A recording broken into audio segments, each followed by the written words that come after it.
Trust दुनिया की सबसे कीमती चीज़ों में से एक है, क्योंकि इसको बनाने में तो सालों लग जाते हैं लेकिन टूटने में चंद सेकंड्स। ट्रस्ट के बिना कोई भी रिलेशनशिप लंबे समय तक नहीं चल सकता।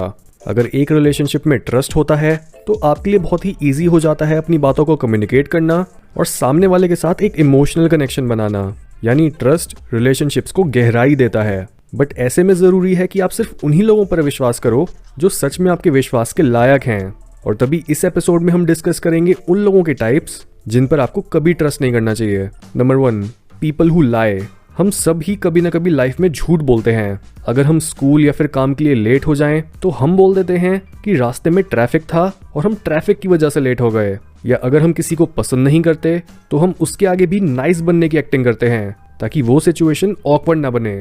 बट कई लोगों को झूठ बोलने की आदत होती है। ये लोग अक्सर सच को कुछ इस तरीके से मोड़कर हमें मैनिपुलेट करते हैं ताकि वो अपनी नीड्स और डिजायर्स को पूरा कर सकें। इवन अगर आप इनके सफेद झूठ को पकड़ भी लो तब भी ये अपनी गलती मानने के बजाय उसको डिफेंड करने लग जाते हैं। इसलिए बेहतर होगा कि आप ऐसे लोगों से थोड़ा डिस्टेंस मेंटेन करो। Number 2, they can't keep secrets. सोचो, जो लोग दूसरों की पर्सनल बातें आपको बता रहे हैं, क्या वो आपके सीक्रेट्स अपने तक रखते होंगे?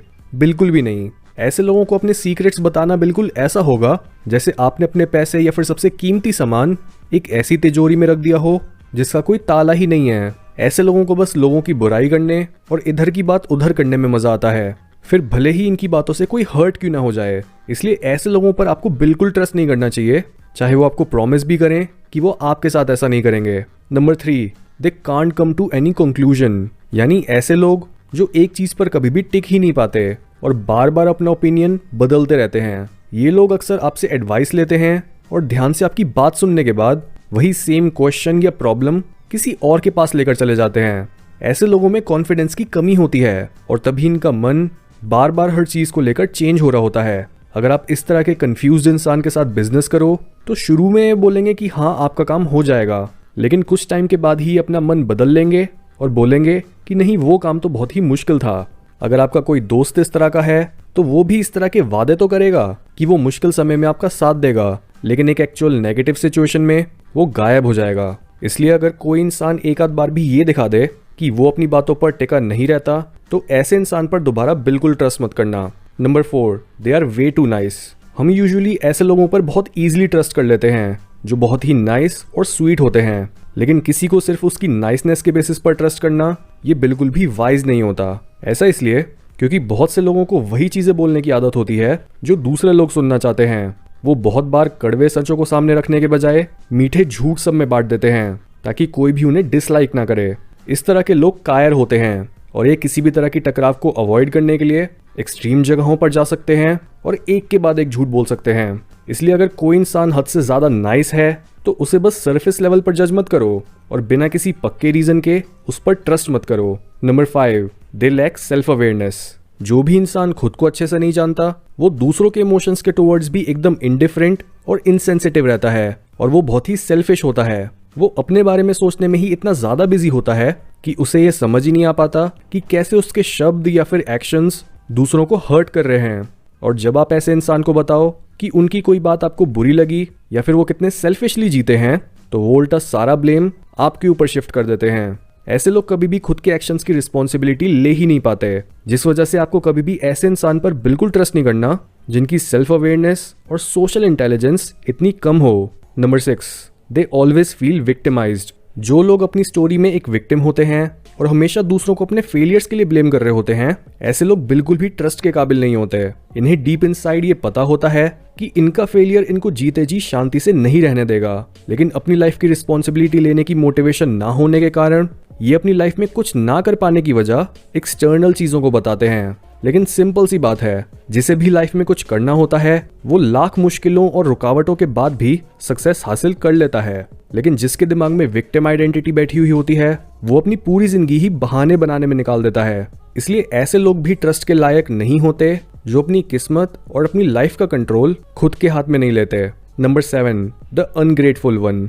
ये वो लोग होते हैं जिनके लिए आप चाहे जितना मर्जी कर लो और जितने भी सैक्रिफाइसेस दे लो, ये तब भी थैंकफुल नहीं फील करेंगे और आपके एफर्ट्स में कमियां निकालते रहेंगे, जिस वजह से आप भी कॉन्स्टेंटली उन्हें प्लीज करने में लगे रहते हो ताकि एक दिन फाइनली वो आपकी दोस्ती या फिर प्यार को समझ सकें। लेकिन ऐसा दिन कभी नहीं आता और आप ऐसे इंसान की वैलिडेशन लेने के चक्कर में उन्हीं के आगे पीछे घूमते रहते हो। इस तरह के लोग खुद अपनी जिंदगी से परेशान होते हैं और अंदर ही अंदर खोखला फील कर रहे होते हैं। वो आपको मैनिपुलेट करते हैं ताकि आप उनके इस खोखलेपन को भर पाओ। लेकिन ऑब्वियसली एक इंसान की सैडनेस या फिर एम्प्टीनेस सिर्फ वो खुद ही दूर कर सकता है। इसलिए अगर कोई इंसान आपके लिए उनकी मदद करने पर भी थोड़ा सा भी थैंकफुल नहीं होता, तो उसका मतलब ना तो वो आपकी इज्जत करता है और ना ही वो आपके ट्रस्ट के काबिल है। नंबर 8, द नार्सिसिस्ट, यानी वो लोग जिनको लगता है कि पूरी दुनिया ही उनके अराउंड घूमती है। ये लोग हमेशा अपने बारे में सोचते हैं और दूसरों से लेना जानते हैं और देना नहीं। एक टिपिकल नार्सिसिस्ट, चाहे वो आपका दोस्त हो या फिर पार्टनर, वो शुरू में तो आपको बहुत ही चार्मिंग लगता है क्योंकि वो अपने असली रूप को छुपा रहा होता है। लेकिन जैसे जैसे आप उसे जानने लगते हो तब आपको समझ आने लगता है कि वो स्टार्टिंग में बस चार्मिंग होने की एक्टिंग कर रहा था ताकि वो आपको मैनिपुलेट कर सके। एक नार्सिसिस्ट को पहचानने के लिए एक इंसान में देखो कि क्या उसकी सेल्फ इंपॉर्टेंस बहुत ज्यादा है, क्या वो अपने ही डिल्यूजन से भरी एक दुनिया में रहता है जहां वो सबसे सुपीरियर है, क्या वो कभी अपनी गलती को नहीं मानता, या फिर क्या उसमें बहुत ज्यादा सेंस ऑफ एंटाइटलमेंट है। अगर एक इंसान के अंदर ये सारी नेगेटिव क्वालिटीज हैं तो उसका मतलब वो पक्का एक नार्सिसिस्ट है और आपको उस पर कभी ट्रस्ट नहीं करना चाहिए। Number 9, they are pessimistic. Life पहले से ही इतनी टफ और चैलेंजिंग है और तभी इससे डील करने के लिए एक सही एटीट्यूड होता है ऑप्टिमिज्म और सच की एक्सेप्टेंस का। इवन अगर सच कड़वा भी है तो तब भी आपके पास निराश होने का ऑप्शन नहीं होता। नेगेटिविटी एक खुशहाल और पीसफुल लाइफ जीने के लिए ऑप्टिमल नहीं होती, लेकिन कई लोगों में नेगेटिव थिंकिंग प्रोग्राम्ड हो रखी होती है।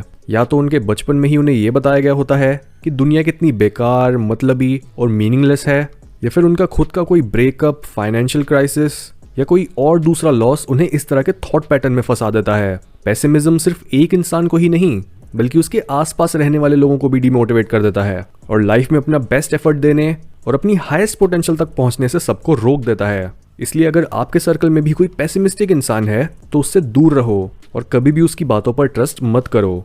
Number 10, they want to beat you, यानी एक ऐसा इंसान जो हमेशा आपसे compete करता रहता है। आपको अपने अराउंड ऐसे लोगों को रखना चाहिए जो आपके साथ एक लड़ाई को लड़ें, ना कि आपके अगेंस्ट। फॉर एग्जाम्पल, अगर एक रिलेशनशिप ऐसा है जहां एक लड़का अपनी पार्टनर को ये दिखाना चाहता है कि वो उससे कितना सुपीरियर है और वो लड़की भी ये प्रूव करना चाहती है कि वो भी उससे कुछ कम नहीं है, तो ऐसे लोग कभी भी ज्यादा आगे नहीं बढ़ पाएंगे क्योंकि वो एक दूसरे के अगेंस्ट हैं। वो नहीं चाहते कि उनका प्यार करने वाला उनसे कभी भी जरा सा बेहतर हो। इसलिए अगर आपके अराउंड भी ऐसे लोग हैं जो आपको बेहतर बनने में मदद करने के बजाय अपना फोकस बस आपको हराने में लगाते हैं, तो ऐसे लोगों पर ट्रस्ट करना तो दूर, आपको उनसे बात भी नहीं करनी चाहिए।